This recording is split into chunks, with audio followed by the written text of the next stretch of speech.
وقتتون بخیر دوستان. قراره توی این کلیپ بهتون آموزش بدم چجوری یه نون صبحانه ساده درست کنید، مخصوص بچه‌هایی که قالب نون توست ندارن. مواد خشکتون رو با هم ترکیب کنید، مایعات رو کم کم بهش اضافه کنید و انتهای کار روغن مایع اضافه میشه. خمیرتون رو کامل روی سطح کار بذارید و ورز بدین 10 دقیقه تا خمیر لطیفی داشته باشین. ظرفتون رو چرب کنید، خمیر رو داخل ظرف چرب شده با پوشش پارچه‌ای استراحت بدید به مدت 1 ساعت.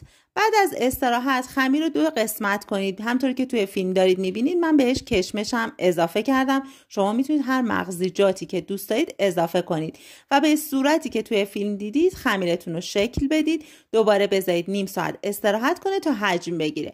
بعد از استراحت روش آرد پاشی کنید، با تیغ برش بزنید، بذارید داخل فر تا بپزه.